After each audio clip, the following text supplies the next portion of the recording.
আজ থেকে 100 বছর আগে বাঙালির ঘরে ঘরে পাওয়া যেত একটি ওষুধ, তার নাম এডওয়ার্ডস টনিক। এই এডওয়ার্ডস টনিক কি? কালাজ্বর আর ম্যালেরিয়ার হাত থেকে একদম মোক্ষম উপায়, বাঁচার মোক্ষম উপায় ছিল এই এডওয়ার্ডস টনিক, যার আঁতুড় ঘর কলকাতার বেনিয়াটোলা স্ট্রিট। আসছি সে গল্পে। তার আগে আপনাদের বলি, কলকাতায় 100 বছর আগে প্রকোপ দেখা দিয়েছিল যখন ম্যালেরিয়া এবং কালাজ্বরের, তখন কিন্তু পরিত্রাতা হিসেবে বেরিয়ে এসেছিলেন একজন বাঙালি। তখন ওষুধ বলতে তিনটি উপায়, হয় অ্যালোপ্যাথি, না হলে হোমিওপ্যাথি বা আয়ুর্বেদ। অ্যালোপ্যাথি তখন বিগত ইংরেজদের দোকান থেকে, দামও ছিল প্রচুর, মানে আমজনতা, আম বাঙালি দোকানে গিয়ে সেই ওষুধ কেনার মতো পয়সা বা ক্ষমতা রাখতো না। অ্যালোপ্যাথি তো গেল, হোমিওপ্যাথি এবং আয়ুর্বেদে চিকিৎসা হতো, কাজ হতো না অত। তখনই এই বেনিয়াটোলা স্ট্রিটের এক বাঙালি, তিনি ঠিক করলেন নিজে বানাবেন এমন এক অ্যালোপ্যাথি ওষুধ যার হাত ধরে বাঙালি ম্যালেরিয়া আর কালাজ্বরের হাত থেকে রক্ষা পাবেন। এই বেনিয়াটোলা স্ট্রিটের একটি ল্যাবরেটরিতে গড়ে উঠল এডওয়ার্ডস টনিক। যেই এডওয়ার্ডস টনিক বটকৃষ্ণ পালের, স্যার বটকৃষ্ণ পালের ডিসপেন্সারি এবং বাড়ি থেকে প্রতি রবিবার বিনা পয়সায় বিতরণ করা হতো। সেই বটকৃষ্ণ পালের দুর্গাপুজো এবার 350 বছরে পদার্পণ করলো। নমস্কার, আমি ইলমাস সৈয়দ আর আপনারা দেখছেন এনকে টিভি বাংলা। আমি আজ রয়েছি উত্তর কলকাতার সেই বটকৃষ্ণ পালের বাড়ির ঠাকুর দালানে, আর আমার সঙ্গে যিনি রয়েছেন তিনি বটকৃষ্ণ পালের বংশধর। নমস্কার পুষ্পদেবী, আপনার কাছ থেকে গল্প শুনছিলাম, অনেক গল্প শুনছিলাম বটকৃষ্ণ পালের ব্যাপারে, এই পুজোর ব্যাপারে। আপনি তো বিয়ে হয়ে এই বাড়িতে এসেছিলেন, কি শুনেছিলেন বটকৃষ্ণ পালের ব্যাপারে? তার ইতিহাসটা কি? কিভাবে সে বাংলার এবং বাঙালির কাছে এরকম প্রবাদ প্রতিম একজন ব্যক্তি হয়ে উঠলেন? সাধু বটকৃষ্ণ পাল 1835 খ্রিস্টাব্দে হাওড়া জেলার শিবপুর গ্রামে জন্মগ্রহণ করেন। তার পিতা লক্ষ্মীনারায়ণ পাল এবং মাতা শ্যামাসুন্দরী দেবী। তারা ছিলেন 7 ভাই বোন। অল্প বয়সেই তারা পিতৃমাতৃহারা হন। সেই জন্য তাদের শৈশবটা খুব কষ্টের মধ্যেই কাটে। তারপর তো উনি বোধহয় চলে এসেছিলেন মামা বাড়িতে। সেই মামা বাড়ি হচ্ছে আপনাদের পাশের বাড়ি। তারপর কি হলো? মামা তখন ভাগনা অল্প বড় হওয়ার সঙ্গে সঙ্গে তার নিজের ব্যবসায় শিক্ষালাভের জন্য তাকে পাঠালেন, কিন্তু ভাগনার মধ্যে উচ্চাকাঙ্ক্ষা লক্ষ্য করে তাকে স্বাধীনভাবে ব্যবসা করার সুযোগ দিলেন। তিনি তখন মাত্র 16 বছর বয়সে 1851 খ্রিস্টাব্দে স্বাধীন ব্যবসা শুরু করলেন। এই ভাগনার কিন্তু সারা জীবনের মূল লক্ষ্য ছিল সততা। অল্প দামে খাঁটি জিনিস দেব, কাউকে প্রতারিত করব না, এই ছিল তার মূল মন্ত্র। তিনি প্রথমে আফিনের ব্যবসা করলেন চিতপুরে, কিন্তু এই অল্প লাভে খাঁটি জিনিস দিতে গিয়ে তিনি ব্যবসায় লোকসান হলো, তখন সেই ব্যবসা উঠে গেল। এর পরবর্তীকালে তিনি পাটের ব্যবসা শুরু করলেন। প্রাকৃতিক দুর্যোগে সেটাও বন্ধ হয়ে গেল। তখন তিনি একজন উদীয়মান বণিকের পরামর্শে খ্যাংড়াপটিতে 120-21 নম্বর খ্যাংড়াপটিতে নিজে দোকান খুললেন। প্রথম দিকে তিনি অল্প স্বল্প মোমবাতি, মশলা এসব রাখলেও তার চক্ষু ছিল অন্যদিকে। তিনি সবসময় বাজার পর্যবেক্ষণ করতেন। বাজার পর্যবেক্ষণ করে তিনি বুঝলেন মানুষের ওষুধের খুব প্রয়োজন, কিন্তু সেই সময় আয়ুর্বেদ চিকিৎসা প্রচলন থাকায় এবং তার উপযুক্ত জিনিস না পাওয়া যাওয়ায় তিনি অ্যালোপ্যাথি ওষুধ সম্বন্ধে পর্যবেক্ষণ করতে লাগলেন। কিন্তু দেখলেন এইসব অ্যালোপ্যাথি ওষুধের দাম প্রচুর, কারণ সেটা পাওয়া যেত একমাত্র ইংরেজদের দোকানে। মানে বিদেশ থেকে আনিয়ে বিদেশি দোকানে অ্যালোপ্যাথি পাওয়া যেত, এবং সেই অ্যালোপ্যাথি আম বাঙালির নাগালের বাইরে, তাই তো? তখন তিনি কি করলেন? তখন তিনি যে সমস্ত এজেন্টরা তাদের ওই ব্যবসায়ীদের মাল সরবরাহ করতেন, তাদের তিনি সঙ্গে যোগাযোগ করলেন এবং তাদের থেকে মূলধন জোগাড় করে তাদের থেকে ওষুধ আমদানি করতে লাগলেন। এবং তিনি যেহেতু খাঁটি জিনিস সরবরাহ করতে লাগলেন, সহজেই বাজারে প্রচার হয়ে গেল বটকৃষ্ণ পালের নাম। সঙ্গে সঙ্গে তার দোকানে ক্রেতার সংখ্যা বাড়তে লাগলো। এইভাবে অ্যালোপ্যাথি ওষুধ তখন ছড়িয়ে পড়লো এবং বটকৃষ্ণ পালের নামও সেই সময় খুবই ছড়িয়ে পড়লো। বাংলায় একটা কথা আছে, ফ্রম এলিফ্যান্ট টু আলপিন, অর্থাৎ সব রকমের সব জিনিসই পাওয়া যায়। বটকৃষ্ণ পালের জন্য এই এলিফ্যান্ট টু আলপিন কথাটা অত্যন্ত গুরুত্বপূর্ণ, কারণ হেন ব্যবসা ছিল না যা বটকৃষ্ণ পাল নিজে করেননি। আফিমের ব্যবসা থেকে শুরু, সেখান থেকে নর্মাল স্টোর্স, জেনারেল স্টোর্স, এবং সেখান থেকে মেডিসিন। কিন্তু সেখানেই শেষ নয়, ঘড়ি থেকে সূচ, সেই ব্যবসাতেও হাত পাকিয়েছিলেন, তাই তো? একদম একদম একদম ঠিক কথা আর কি। মানে তুলো আমরা দেখেছি, আমরা নিজেরাও ইউজও করেছি, ওনার বটকৃষ্ণ পাল কোম্পানির তুলো, সেই জিনিসও আমরা ব্যবহার করেছি আর কি নিজেরা। এছাড়া তো ছিল, তার তো বহুবিধ প্রতিভা ছিল। তার আর কি ব্যবসা ছিল বটকৃষ্ণ পালের? ব্যবসা বলতে তো মেনলি ছিল, প্রথমে তো তিনি আফিম দিয়ে শুরু করেছিলেন, তারপরে তো নিজে ওষুধ তৈরি ম্যানুফ্যাকচারিং শুরু করেন। তার আগে করেছিলেন অ্যালোপ্যাথি, ইম্পোর্ট করেছিলেন বিদেশ থেকে করে সেই জিনিসে মানে সাধারণ ভারতবাসীর যাতে নাগালের মধ্যে থাকে অ্যালোপ্যাথিগুলোকে তাদের হাতে এনে দিয়েছিলেন। তারপরে আমাদের বাড়ি থেকে রোববার বিনামূল্যে সেই বিতরণ করা হতো ওষুধ। এছাড়াও সেই ওষুধ তৈরি করতে গিয়ে এবার তার যে কাঁচামাল যে লাগে, তার জন্য তিনি বিভিন্ন তার যে মানে বাই প্রোডাক্ট যে জিনিসগুলো ছিল, সেই জিনিসেরও তিনি ব্যবসা করেছেন আর কি, যে যাতে কাঁচামাল জোগাতে আমাদের কোনো অসুবিধে না হয় আর কি, অসুবিধার সম্মুখীন না হতে হয়, ওষুধটা যাতে আমরা তাড়াতাড়ি তৈরি করতে পারি। তার জন্য বিভিন্ন ল্যাবরেটরি স্থাপন করেছিলেন। বেনিয়াটোলা স্ট্রিটেই তো?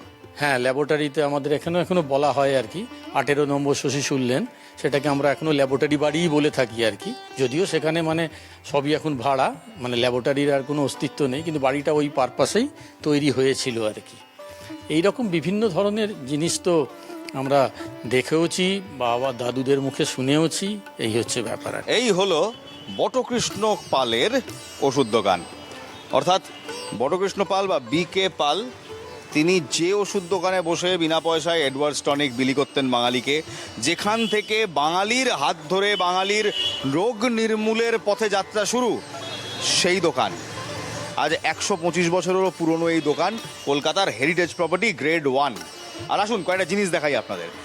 যে এডওয়ার্ডস টনিকের কথা বলছিলাম, প্রায় 100 বছর আগেকার আবিষ্কার এডওয়ার্ডস টনিক, এখনও সেই এডওয়ার্ডস টনিকের বোর্ড কিন্তু এখানে ঝোলে।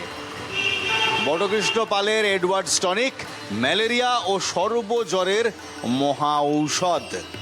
শুধু এডওয়ার্ডস টনিক নয়, বেবি ফুড এবং বটকৃষ্ণ পালের নিজস্ব বানানো একাধিক অ্যালোপ্যাথিক ওষুধ এই দোকানে পাওয়া যায়। কলকাতায় আপনারা একাধিক ওষুধ দোকান দেখেছেন।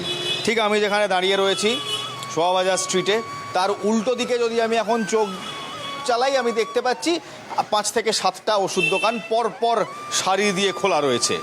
কিন্তু এই ওষুধ দোকান, এর কিছু মহিমা রয়েছে। মহিমা একটাই, বাঙালির শিরদাঁড়ার জোরের যে প্রমাণ, তা পাওয়া যায় 100 বছর পুরনো এই বটকৃষ্ণ পালের দোকান থেকেই।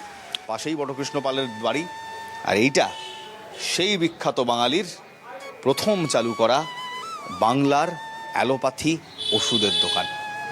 100 বছর পুরনো এই ঘরে দাঁড়িয়ে ইতিহাসের ছোঁয়াই পাচ্ছি। পুরনো দেরাজ,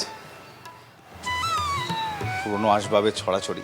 ভাবুন তো, 100 বছর আগে যে বাঙালি এই কাউন্টার টেবিলের পেছনে বসে বাংলার রোগ নির্মূলের পথে যাত্রা শুরু করেছিলেন, তার অবস্থাটা কেমন ছিল।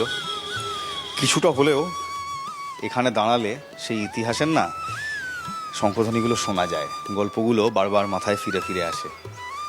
এখন দোকান বন্ধ, কেউ নেই, তবে এই দোকানেও আনাচে কানাচে ছড়িয়ে রয়েছে 100 বছর আগেকার স্মৃতিগুলো।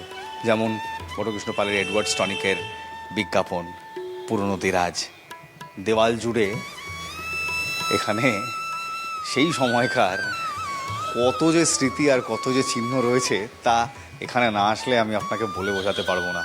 শোভাবাজার স্ট্রিটে BK পাল অ্যাভিনিউ, যার নামে সেই বটকৃষ্ণ পাল শিরদাঁড়ার জোরে না বাঙালি জাতিকে দাঁড় করিয়ে দিয়ে গিয়েছিলেন। বটকৃষ্ণ পাল ঠিক এভাবেই বাঙালির মননে তার ছাপ ছেড়ে গিয়েছিল। এই বাড়ির ইতিহাসে আসি এবার মাসিমা। এই বাড়ি ওনার জন্মস্থান নয়, শিবপুর ওনার জন্মস্থান। সেই জন্মস্থানেও আমরা গিয়েছি, ঘুরে দেখে এসেছি। সেখানে দুর্গাপুজো হয়। আপনাদের দুর্গাপুজো অন্যান্য দুর্গাপুজোর থেকে একটু আলাদা, কি রূপে? আমাদের দুর্গাপূজা ওখানে তো মা অভয়ার মূর্তি। অন্য জায়গায় যেমন অসুর বদের মাকে সংহার মূর্তিতে দেখা যায়, ওখানে মা শান্ত স্নিগ্ধ অভয়া মূর্তি। আর মা তো 4 দিন পুজো হয়। তারপরে সপ্তমীতে মায়ের কলা বউকে যেহেতু মানে বাড়ির মেয়ে বলে তাকে 7 সমুদ্র 13 নদী জল দিয়ে বাড়ির উঠানেই তাকে স্নান করানো হয়। তারপরে নবমীতে মোষ বলি হয়, এইসব আর কি। কলকাতার BK পাল অ্যাভিনিউ বা বটকৃষ্ণ পালের অ্যাভিনিউ সবাই শুনেছেন, উত্তর কলকাতার অত্যন্ত নামি দামি জায়গা। সেই বটকৃষ্ণ পাল আদতে ছিলেন একজন ব্যবসায়ী, ওষুধ বিক্রি করতেন। এবং তার ওষুধ ব্যবসা এতটাই পসার জমায় যে শুধু কলকাতাই নয়, কলকাতা পেরিয়ে দেশে বিদেশে তার সুখ্যাতি দেখা দেয়। তবে BK পালের জন্ম, অর্থাৎ বটকৃষ্ণ পালের জন্ম কোথায় বলুন তো? হাওড়ার শিবপুরে। বেনিয়াটোলার যে বাড়ি আমরা দেখি বটকৃষ্ণ পালের, তা নির্মাণ হয় অনেক পরে। 1900 সালে, প্রায় 1900 সালের কাছাকাছি বটকৃষ্ণ পাল চেয়েছিলেন তার আদি দুর্গাপূজা, যা 350 বছর ধরে এই ঠাকুর দালানে হতো, শিবপুরের এই বাড়ির ঠাকুর দালানে হতো, সেই দুর্গাপূজা তিনি নিয়ে যাবেন বেনিয়াটোলায়। তবে তার স্ত্রী একদিন মায়ের কাছ থেকে স্বপ্নাদেশ পান। স্বপ্নাদেশে দেবী দুর্গা জানান যে তার ইচ্ছে তিনি পূজিত হবেন শিবপুরের এই ঠাকুর মন্দিরেই। তার আরেক রূপ, জগদ্ধাত্রী রূপে বেনিয়াটোলার বাড়িতে যেন পূজিত হন, এই স্বপ্নাদেশ দেন মা বটকৃষ্ণ পালের স্ত্রীকে।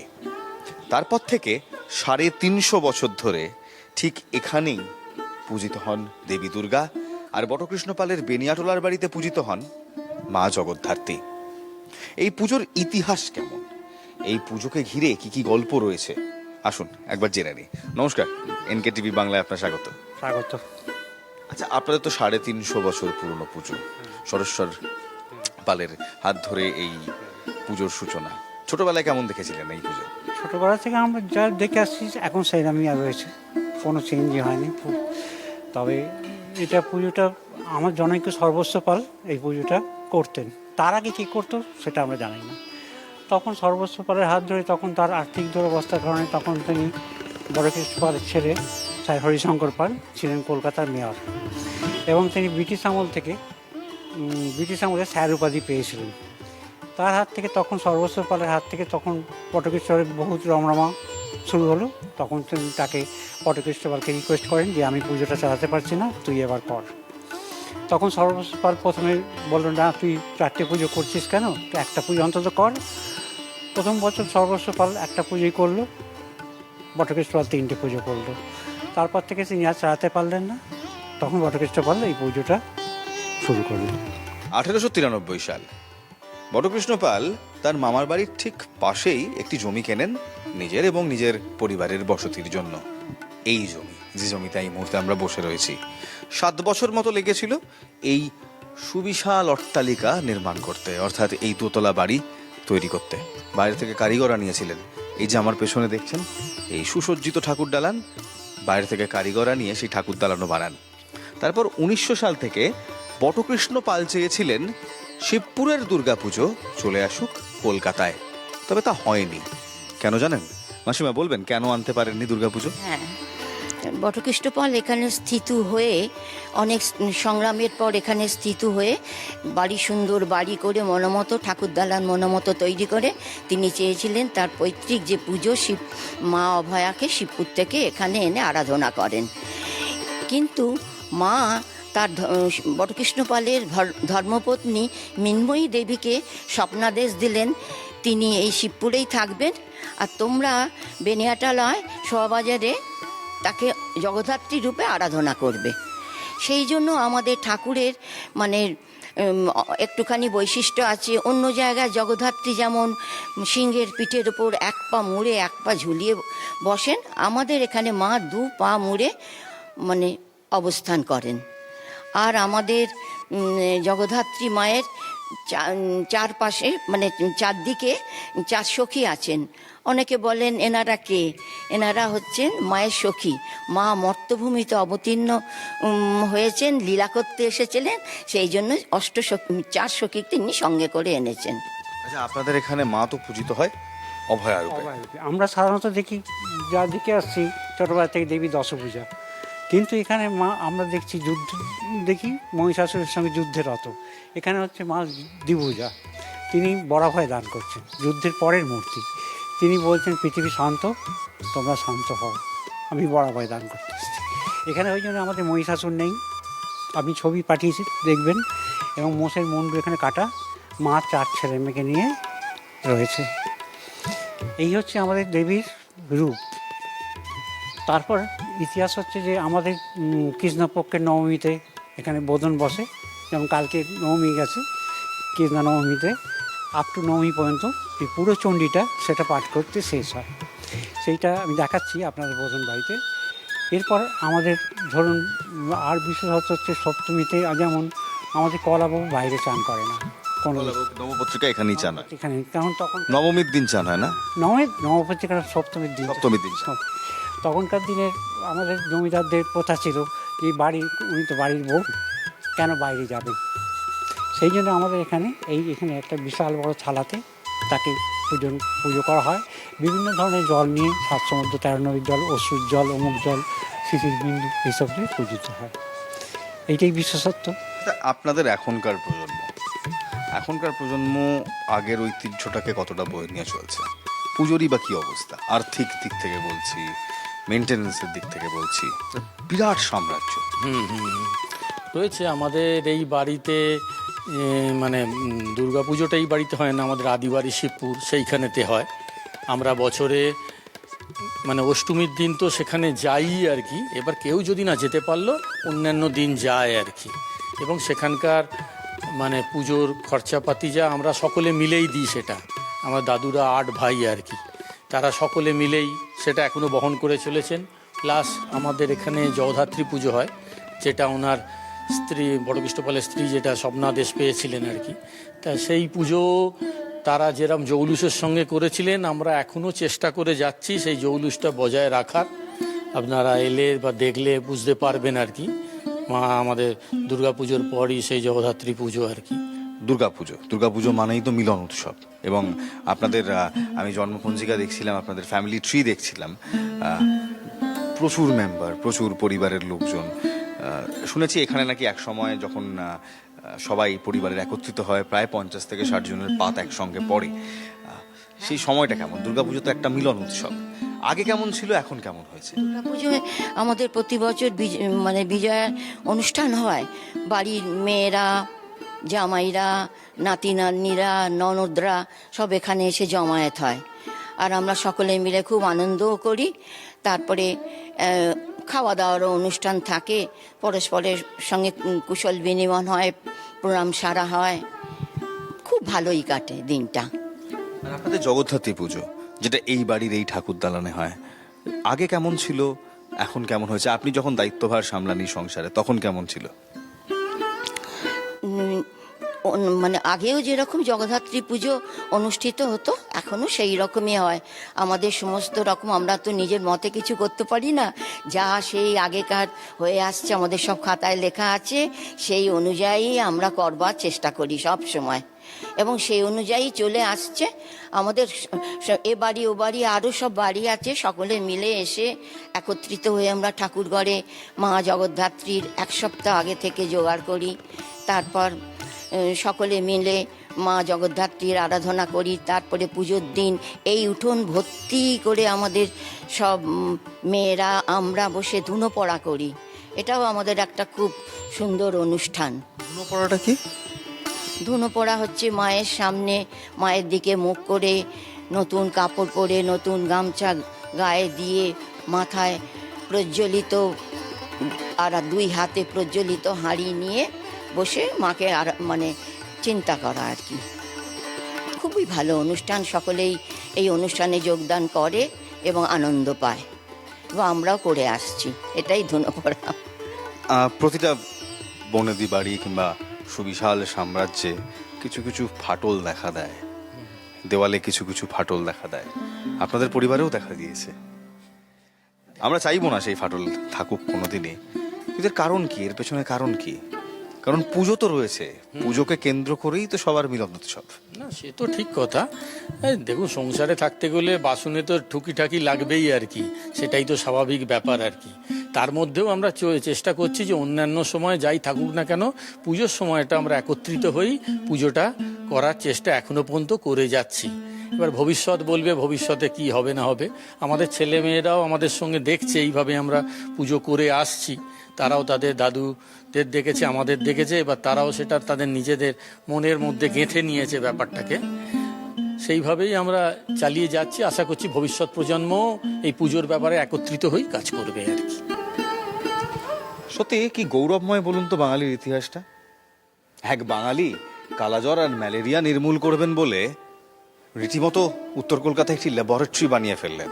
শুধু ল্যাবরেটরি বানালেন না, বিদেশ থেকে ওষুধ আমদানি করলেন যাতে অ্যালোপ্যাথি ওষুধ সস্তায় বাঙালির হাতে পৌঁছয়।